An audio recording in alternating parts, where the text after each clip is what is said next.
नमस्कार दोस्तों, राधे राधे। स्वागत है आपका मेरे इस चैनल माँ धनगंगा में।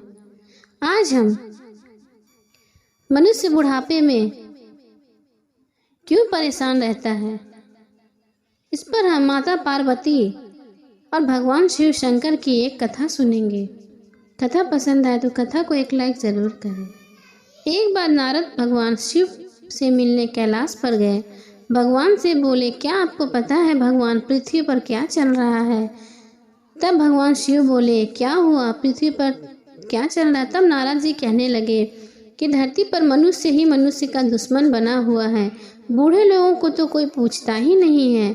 तब भगवान शिव बोलने लगे, जैसे इंसान की आयु बढ़ती है वैसे वैसे वो संसार के माया से दूर चला जाता है। यही कारण है जो माँ अपने संतान को इतना प्यार करते हैं, उनको जन्म देते हैं, एक दिन उन्हीं का दुश्मन बन जाते हैं। तब माता पार्वती ने कहा, हे प्रभु,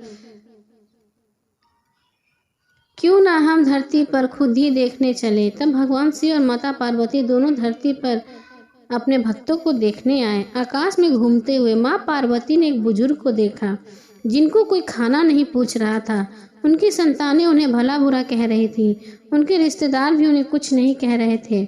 तब माता पार्वती भगवान शिव से कहती है, हे प्रभु, इन लोगों को क्यों इतना कष्ट भोगना पड़ता है, कोई उनका सम्मान क्यों नहीं करता? तब भगवान शिव ने कहा, जब ईश्वर शासन के और उनके प्रणाली द्वारा जब जीवों को उनकी आयु की सीमा निर्धारित की गई, तब सबकी आयु 40 वर्ष की थी। लेकिन जब जीवों में मनुष्य इससे संतुष्ट नहीं था, तब मनुष्य में भगवान से प्रार्थना की कि हमें 40 वर्ष की आयु नहीं चाहिए, इतने में हम क्या कर पाएंगे। तभी वहाँ पर एक गधा रोते रोते आया और शिव से कहने लगा, मैं 40 साल की आयु लेकर क्या करूँगा, 40 साल तक बोझा ढोकर मर जाऊँगा, मेरी आयु आधी कर दीजिए। भगवान समझ गए गधा अपनी उम्र से संतुष्ट नहीं है और अपनी उम्र कम करना चाहता है। तब भगवान मनुष्य को बुलाए और पूछा, क्या तुम गधे की 20 साल लेना चाहोगे? तब मनुष्य लालच में आकर कह दिया। तब भगवान ने गधे की 20 वर्ष की आयु कम करके मनुष्य की आयु 60 वर्ष की कर दी। तब भी मनुष्य को संतुष्ट नहीं हुआ। वहाँ पर एक कुत्ता आया और उसने प्रभु से कहा, मैं 40 वर्ष की आयु लेकर क्या करूँगा, मैं डंडे खाकर ही मर जाऊँगा, ऐसे जीवन से क्या फ़ायदा, मेरी आयु भी 20 वर्ष ले लो। तब मनुष्य को फिर से शंकर भगवान ने बुलाया और बोला, क्या तुम कुत्ते की आयु लेना चाहोगे? तब मनुष्य ने हाँ कर दी। तब मनुष्य की आयु 80 वर्ष की हो गई। तब शिव ने पार्वती से कहा, मनुष्य 80 वर्ष पाकर भी खुश नहीं हुआ और भगवान से अपनी उम्र बदलने के लिए आग्रह करता रहा। फिर उसी समय दरबार में उल्लू आता है और भगवान से कहता है कि भगवान, हमें इतनी लंबी आयु नहीं चाहिए, हमारी 20 वर्ष की आयु कम कर दीजिए। तब भगवान ने फिर मनुष्य को बुलाया और पूछा कि अगर तुम्हें और आयु चाहिए तो उल्लू की आयु तुम ले सकते हो, हम तुम्हें दे देंगे। तब मनुष्य ने हाँ कह दिया। ऐसा करके मनुष्य की आयु 100 वर्ष की हो गई।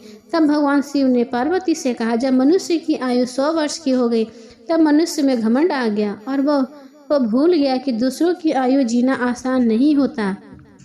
देखा जाए 40 वर्ष की आयु ही अच्छी होती है, जो वास्तव में इंसान को अच्छे ढंग से जीता है। उसके बाद ज़िंदगी नहीं जीता, ज़िंदगी काटी जाती है। जब मनुष्य अपने 40 वर्ष पूरा करता है तब वो आयु गधे की जीता है, जो जीवन बेकार हो जाता, अपने परिवार का बोझ उठाने में बीत जाता है, क्योंकि उसने गधे की ज़िंदगी ली है।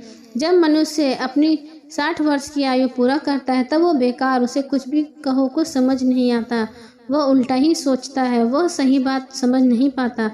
उस वक्त मनुष्य की यही सही राय भी गलत लगती है। कुछ भी कहो कोई सुनने वाला नहीं होता। उसके बाद शुरू होती है उल्लू द्वारा दी हुई जिंदगी। जब मनुष्य अपने 80 वर्ष को पूरा करता है तब वो उल्लू की जिंदगी जीता है। वो कुछ भी ठीक से देख नहीं पाता, उससे सुनने की शक्ति कम हो जाती है, उसे बोला कुछ जाता है और वो सुनता कुछ है। वह इंतजार करता रहता है कि कब कोई उसे खाना देगा, कब कोई उसे पानी देगा, उसके कपड़े धोएगा। वो बस इंतजार ही करता रहता है। तब परिवार वाले उसे अपने हिसाब से चलाते हैं। बुजुर्गों को तभी सम्मान मिलता है जब वो अपने बच्चों के हिसाब से चलते हैं। अगर वो अपने हिसाब से चलता है तो घर में तनाव का माहौल हो जाता है और उसको सम्मान नहीं मिल पाता। तब माता पार्वती ने भगवान शिव से कहा, हे प्रभु, हे प्रभु, 40 वर्ष के बाद मनुष्य अच्छे कर्म करे, वो अपना चरित्र अच्छा रखे, बुढ़ापे में उनका साथ कोई नहीं छोड़ेगा और उसका बुढ़ापा अच्छे से कट जाएगा। ईश्वर के चित्त में नहीं, चरित्र में बसता। इसलिए 40 वर्ष तक कभी घमंड ना करे, किसी भी काम को छोटा न समझे। जवानी में मनुष्य को अक्सर घमंड हो जाता है और वह दूसरों को छोटा समझने लगता है। इससे किसी का भला नहीं होता। तब पार्वती माँ सारी चीजें समझ गई कि मनुष्य की जिंदगी 100 वर्ष की क्यों होती है।